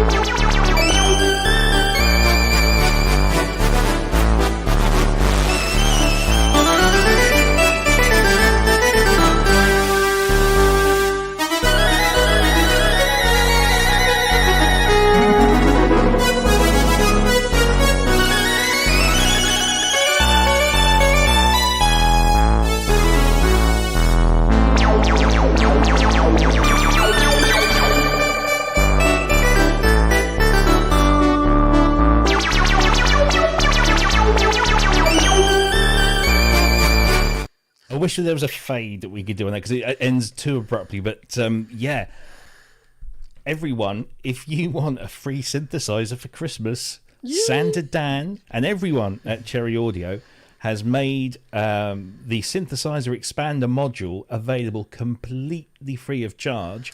Yay. There is the link on screen. The site is live now. I'm kind of in. I know it sounds wrong. I am kind of hoping we crash the website. You know, 'cause that's a cool thing to happen, isn't it? If we can crash the website. Scott loves that. But look at that. I mean, this is, let's bring in, and yes, Dan, I agree with everything you've said. You guys have done some amazing things this year. And the things that you guys do is not just you make brilliant instruments that people can make amazing music with, but you do it at a price point that everybody can afford. And you have these incredible offers and these gifts. And you are enabling a huge amount of people to realize their dreams, no matter how big or small they might be. They're being realized because of you guys, because you make great synthesizers, not just homages to things like the Pro Soloists, but also these as you mentioned, things like Harmonia, which is an incredible original synthesizer. It's just fantastic. So. Yeah, what can I say? I had goosebumps. I'm not really a Christmassy person, but I thought, oh, that's really, really cool and festive. So yeah, if people want to get hold of that, it's available now. Let's just bring the website up. It is cherryaudio.com. Has it actually crashed? Have we crashed the website? That's what the chat is saying. No way. Let me see. Nah, I think we're okay. Okay. So there you go. The biggest sound at the smallest price, completely free of charge. The synthesizer expander module.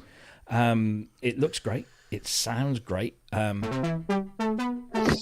been playing with it, and it's really, really cool. And there you go. Anything you want to say about this particular module at all, other than the fact that it's completely free of charge at the moment on the Cherry Audio website, guys? If you want to add anything. Dan, it's a brand new instrument. It's based on it's one voice of our 8-voice synthesizer, of course. Except it's got a brand new phaser effect that Mark Barton designed after, largely inspired by the rare Oberheim Phasor pedal that they made. And so it's got a phaser and a delay and a cool new unison mode. And 100 presets from James Terrace, and it's absolutely 100% free, and it's our gift to the synthesizer community that has been so kind to us, and we're just happy to do it. It's a wonderful synth.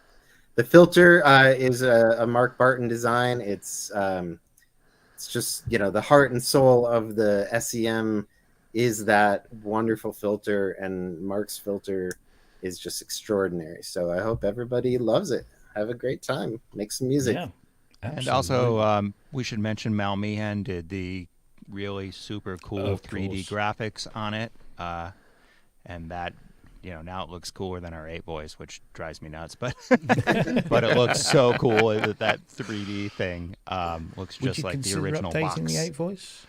Oh, we consider updating everything. It's just a time issue. So the answer is sort of kind of yes. We're slowly backburnering, talking about doing that. So yeah. Nice. Lots and lots of love coming in at the moment in the chat. I'm sure I've missed a few, but yeah, there you go. Lots of people saying thanks, guys. Installed already. So yeah, thank you. And also that ridiculous sleigh ride thing I did that. Using only the synthesizer expander module, and also you had no way of knowing, but you cut it off before it segued into Foghat's slow ride, which I actually managed to do. I was really proud of it, and you cut it off. I'm so sorry. I'm so sorry. I'm gonna blame Robert, who said you don't have to play the whole thing. It does go on for a little while. That's what Robert said. So I worked pretty hard to put those two together. So well, that video should be available, I believe, on YouTube. Right now, it should be there live on the Cherry Audio channel, so you can go and indulge yourself with Mitchell's wonderful playing on the synthesizer expander module, which you can get completely free of charge. Fill your boots, literally. And what a lovely theme for this whole show about Yeah. enabling artists, giving artists the opportunity to experience stuff they wouldn't do otherwise. You guys are amazing. Dina as well with the 2500 ARPs for all. It's so great to actually know that Dina's getting into it, because I know how much. I mean, we've spoken a lot. Yeah. And she's told me of her desire for this a lot. So it's nice to know that that's now coming. So 3 very generous, lovely people with us. Just well done. Thank you. Yeah, absolutely.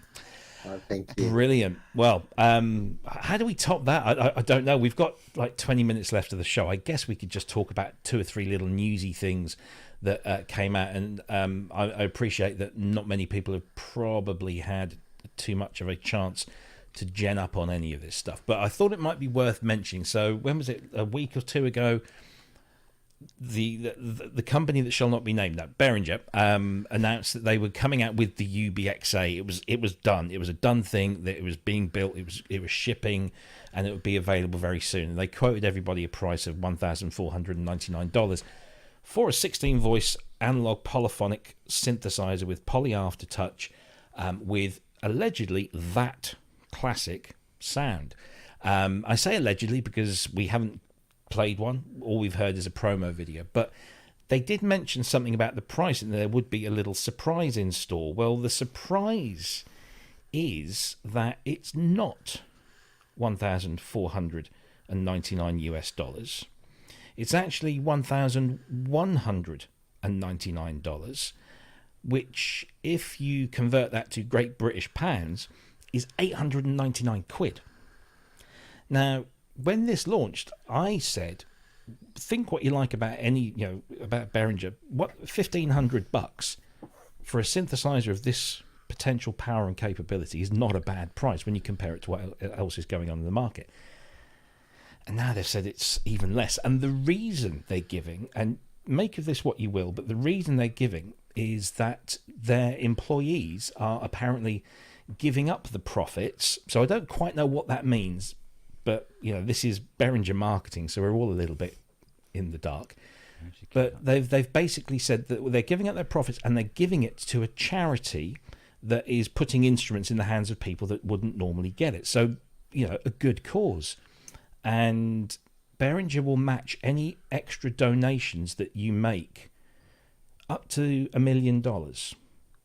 Wow. Which you can't sniff at, really. So think what you like, but that's not a bad thing. So anyway, it's news. It came out about 4 or 5 o'clock this afternoon. Now, we one of our viewers, Steve Elbows, I don't know if he's in the chat, I haven't seen him, but he did manage to find something out about this by digging through website metadata, and said that he'd seen it was going to be something around this price. So he wasn't far off. I'd say 50 quid off.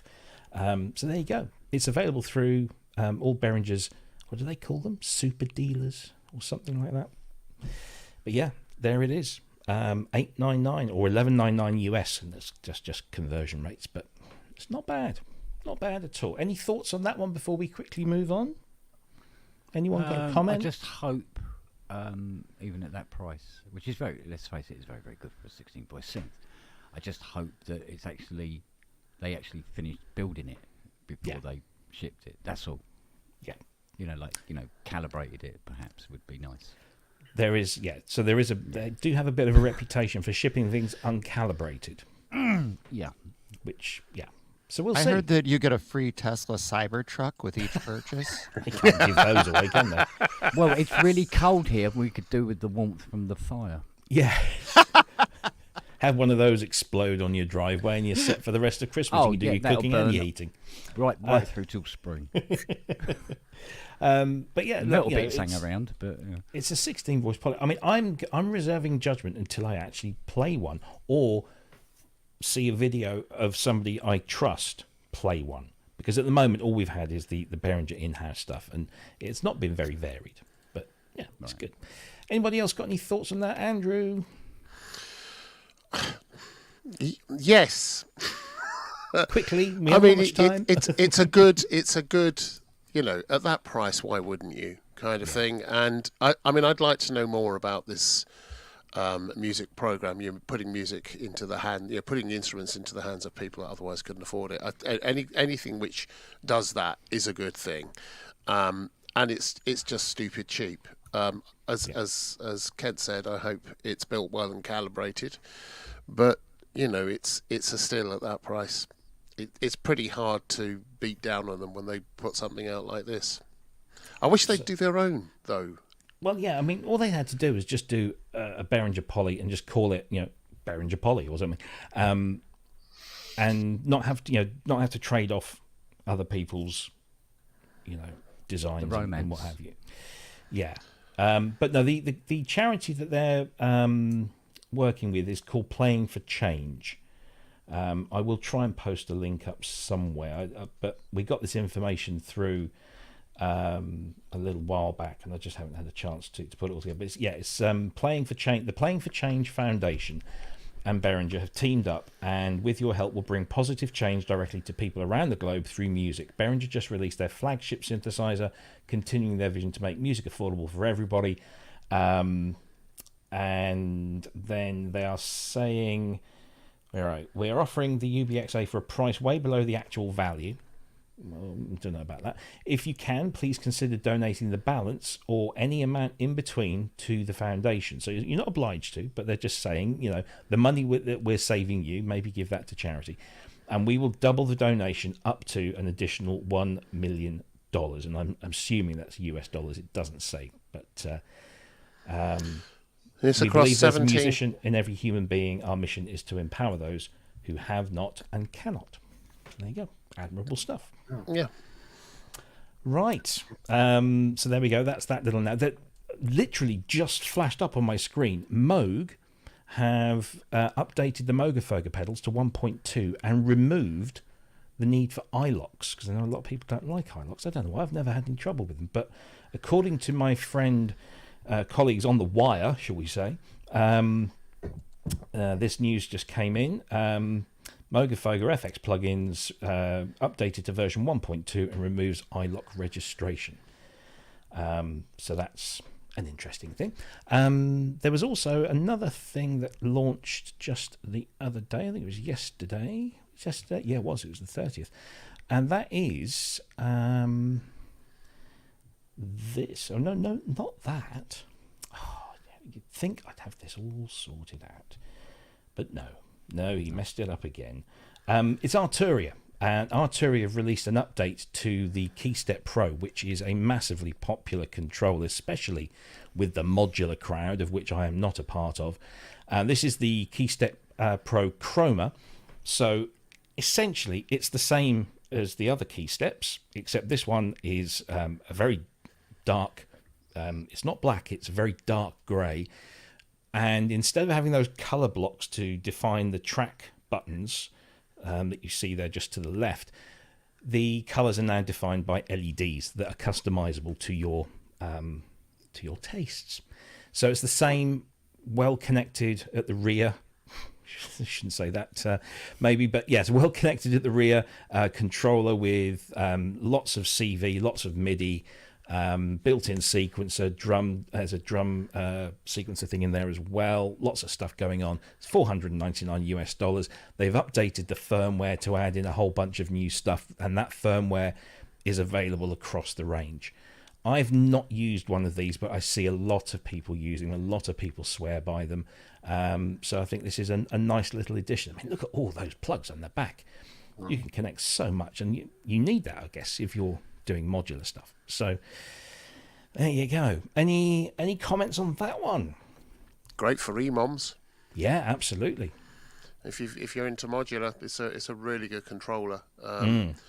It's a nice thing. I think it's 64 steps you can have. Is it 16? No, 64 steps you can have in any on one each of pad. the independent tracks, and then there's a 24-part drum thing as well, isn't there? Yeah. And with all the I/O on it, and clock retrigger and all that kind of stuff, it's and separate drum pad outputs as well. It's really good. Yeah, it's a really good thing. Definitely. So now you can get it in Chroma edition. That has a ring to it, doesn't it, Chroma? Right, I think there was another little bit of news there was, which was to do with our friend Bjorn, who makes the full bucket synthesizers. There's been an update on his FB7999, rolls off the tongue, which is his simulation of the Korg DW6000. It's now been updated to version 1.14, and the reason I wouldn't normally cover something like this, but it now supports DW8000 tape dumps. So if you used to have a DW6000 or 8000 and you've got some tape dumps from your old machine that you've never been able to get back into, well, now you can through the FB7999. And the best thing about it, it's free, as all the full bucket music stuff is. So I thought that was worthy of a mention. I don't know a huge amount of people that owned those and that have been complaining about, I can't get my tape dumps back in. But there you go. It can be done now in software. This is what I like about 21st century versions of old machines. It brings in or brings back functionality that has been far obsolete. So there you go. Anybody got anything to say about that?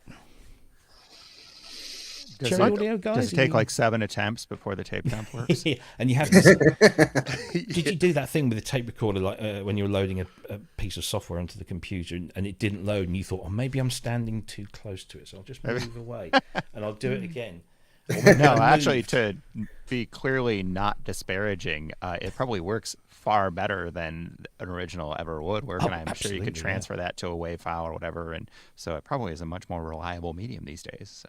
Yeah, I love it. Look, there is somebody there. Got an EX8000, a tape one somewhere in the studio. So, and Ian J. Cole. I've still got the DW7000. Now you can play around. You with sell it. downloads of that for like $200 a pop or something.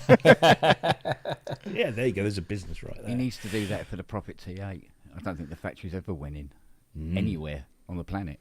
Anything with tape backup, that would be great. Because I know that some people, if they've got the tapes, they're able to digitize them and then send them out as audio files that can then be read by the original hardware if you've just got the right cable connection, the audio cable from your source to the synth.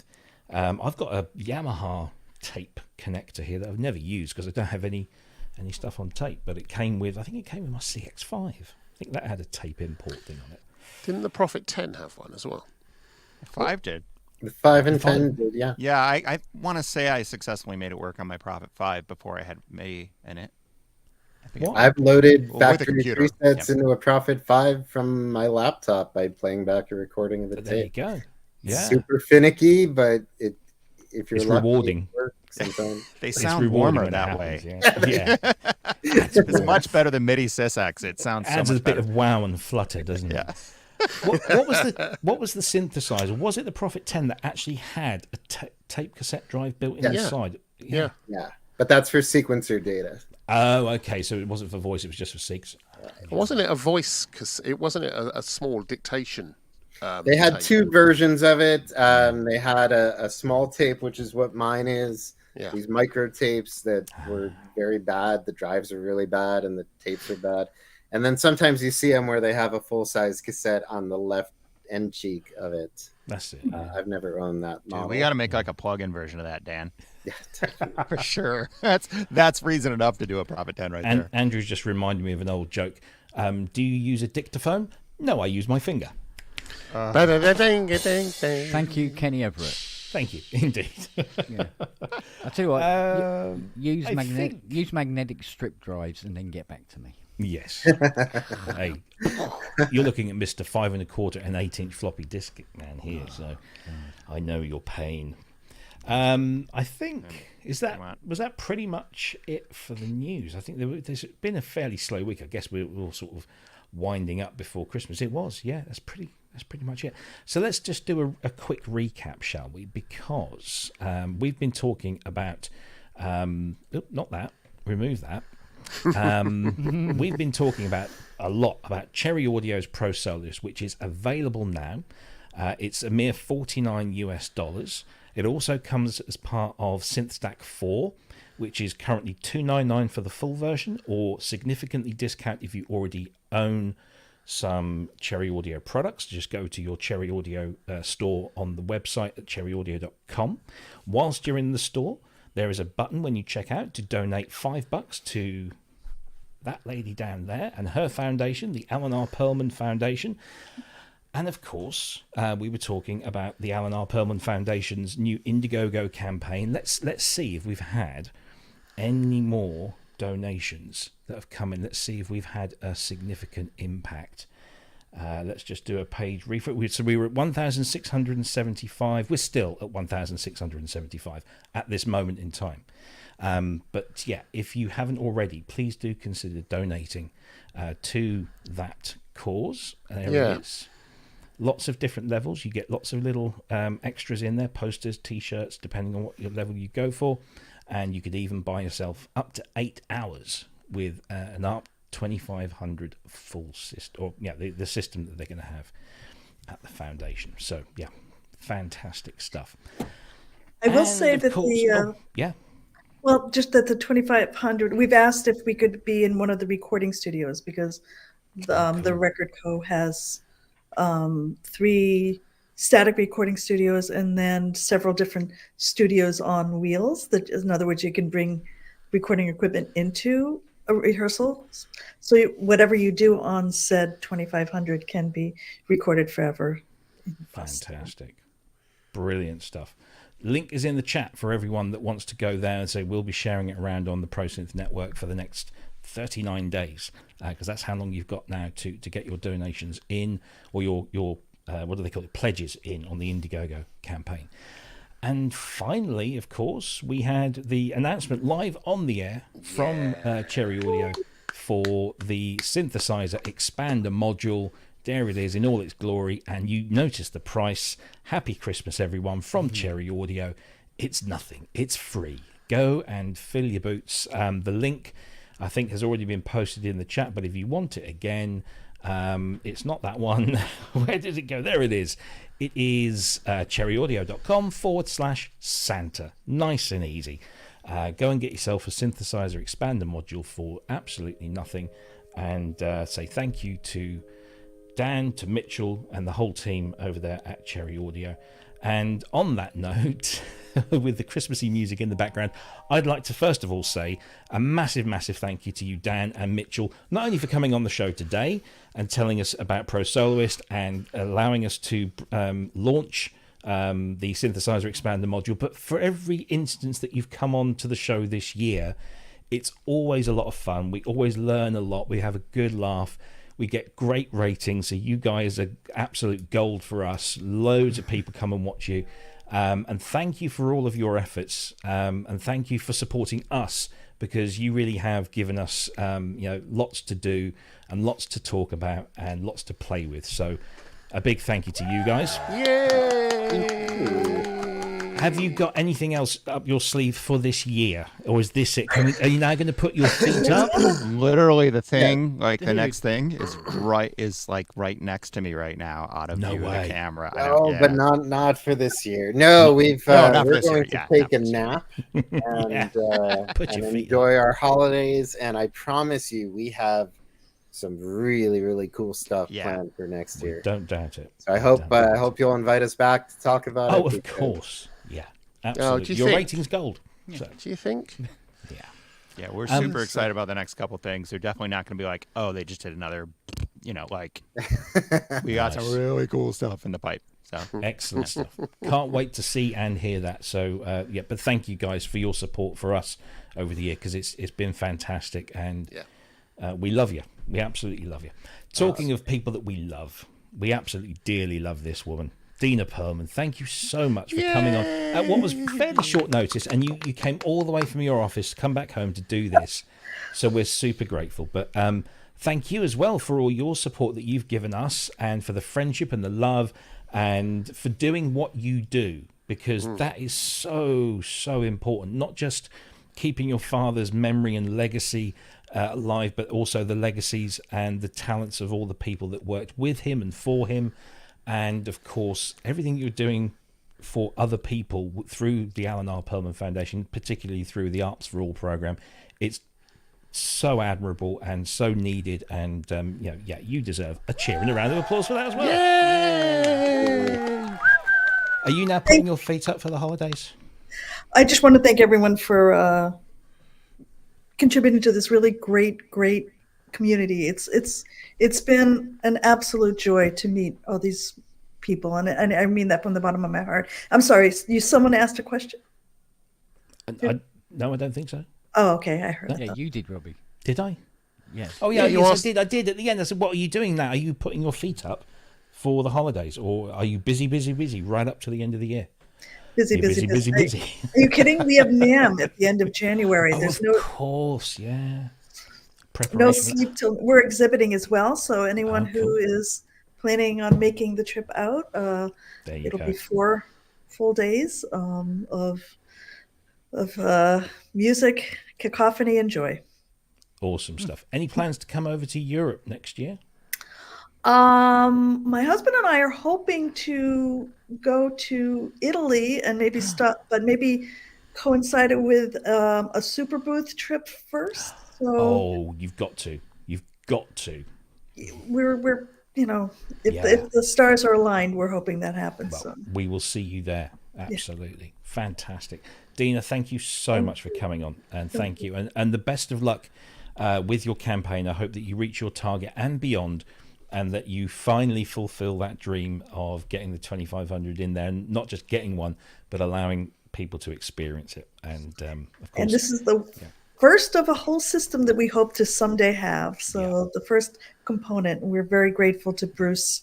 And I also want to mention Phil Scirocco from CMS, who has been integral in helping us get it up to snuff. So nice. Great so stuff. there's a lot of ARP love everywhere. And I absolutely. appreciate all of you so much, everyone in the audience. The feeling is completely We feel mutual. the same about you. Yeah, Absolutely. we love you. The gentleman to my left and to my right. Let's come to you, Andrew, first. Thank you for joining the show, as always. Yeah. Thank you for coming along, because you weren't supposed to be here, but events got postponed, so you turned up. Anything interesting going on in your world for the next week? Because the thing that you were doing today, you're actually going to be doing next week, aren't you? We're going to be doing next week. It's the opening of a new hotel restaurant, or rather, it's a refurbed hotel restaurant local to us. But it's an opportunity for us to mix with the great and good and try and raise some more funds for the mill, for the Frome Hall Mill thing. And we got a mention in Parliament this week. Get you. Yeah, it was good. It was good. So that's all moving on. And Nice. I think this weekend we're just going to be playing some music, chilling a bit, and just relaxing, I think. Exactly. It's that time of year we just start to down tools and just relax, hopefully. It never happens It come never Christmas. I know we've already got a bunch of stuff between Christmas and New Year. That's already gone. Yeah, absolutely. Mr. Spong, how are you enjoying your first day of retirement? It didn't happen. No. I really don't think it will. It didn't happen. Somebody dropped off a Memorymode. Oh, there you go. I hate Another one them. of those. I hate them. Yeah. No, I've also got there's a person coming over, and he's coming down because he wants to. I believe he's interested in buying the Oberheim 8 voice that's in the front room, for an amount of money that is just obscene. To be honest. So that's going on. So I have to have her calibrated and finished and polished and cleaned and sparkling. By And the 8 voice. So by Tuesday. And he's never met Nelly. Oh, he's yet to be Nellied in the Nellies. Oh, he's going to get Nellied. Oh, Yeah. yes, he will. Yeah, I think Pete Townsend still has the bruises. Kent's dog, one of Kent's dogs, Yeah. Nelly. Who likes Goes to for jump the- up and say hello, but she aims at a very unfortunate level. Yeah, just below the midriff. Yeah, as it were. She likes to jangle people's bells. Indeed. So we got all seasonal. that. Yeah. So we got all that coming up, and and there's a few other bits and pieces I've got to finish off. There's a wasp that needs finishing. I saw your picture today. Oh, yes, I saw that too. Yeah. Yeah. Wasp on the windowsill. Yeah. So that's got to get finished. And there was. Oh, I'll tell you an interesting fact. Go on then. Matrix 12s. Mm. If you turn them on in a workshop and it's -2, the displays don't work. Oh really? Yeah. Wow. You can play it, but the displays go. But it's Nope. No, they don't work in Nope. sub-zero Sorry, temperatures. No. Why As did it they warms not up, you do get that the in odd Q&A? light appear. Yeah. Well, Jesus. it's They like the wouldn't way have survived Oscars that, don't work well in the bath. Who knew? God. I had similar experiences with Kurzweils, and like when I was playing outdoor gigs, like Yeah. in Texas when it was like 102 Oh, or something, the other Yeah. side, and it's just just all black. Fun to Yeah. play a gig in front of many people that way. Yeah. I always swear that. Oh, sorry. I was going to say Keith Emerson. When that famous video of Keith Emerson Yeah. doing fanfare, is it Montreal Stadium? Yeah. That's not even switched on. Well, no, you can see it's not switched on in the video. Okay. So where's the power cable? Indeed.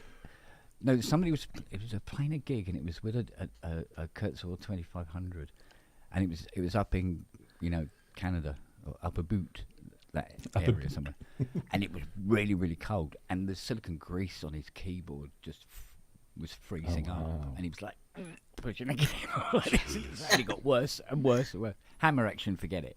It was like on. Oh, now it won't turn off.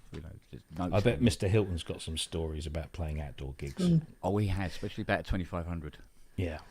where Cool. one of the keys failed on stage, trying to repair it. Oh dear. Well, it's nice to know that your retirement has got off to such a blistering start, and long may it continue. I'm editing podcasts all weekend. I've got one that's got to go out before the end of the year. In fact, it's got to go out in about 3 weeks' time, and it's about 2 hours of talking that I've now got to go through and chop everything and process it. It's going to be a nightmare, but got to be done. So that's my weekend. And then I'm hoping, because it's my son's 18th birthday next Friday, so I won't be here next Friday. I'm taking him to go and see The Darkness, which is we all love to go see it. They're a fantastic band. If you're not aware of The Darkness, Google them, YouTube them, don't Spotify them, go somewhere else. I've got some outside now. Yeah, well, yeah, there's every Yeah. but they're absolutely fantastic, and we're taking him to see them. How popular they are? Sorry, See how popular they are? they're Even very popular. Even Andrew's got it. Yeah. And so yeah, we're going to do that, and then after that, I'm saying no more for the rest of the year. Yeah, famous fat last chance. words. Before we do go, I just need to say, Homegrown, Dan, Mitchell, and Dina, you are spoiling us. £5 donation. Thank you very much indeed. Thank you. Our good friend Dr. Mike Metley is do this. I think he's referring to the Indiegogo. Says the guy who spent a year learning on the 2500. So yeah, if anyone knows, Dr. Mike knows. Thank you for your donation. £5 from Robert to Kent's first day of repair-free life. However, he says he wants a refund now because it's not a repair-free life. It's happening eventually. Yeah, It will, the intention was there. Yes. The R&D days are very close. There we go. That's But ladies and gentlemen, thank you so much for joining us today, and to everyone that watched the show, whether you're watching live or whether you're watching on catch up, thank you so much for coming and watching us and supporting us. We do this just for you because we're just people like you. We're nothing special. Not saying that you're nothing special, but we're all the same. We're all here for the same reasons, to make great music with great instruments that were provided by people in the past and people in the future and people in the present. And I'm rambling now, so I'm going to say good night to everyone. Have a fantastic weekend. If it's turning very cold where you are, please stay safe, drive carefully. And we will be back same time, same place next week. I'm not even sure who's presenting the show, but we'll figure that out somehow.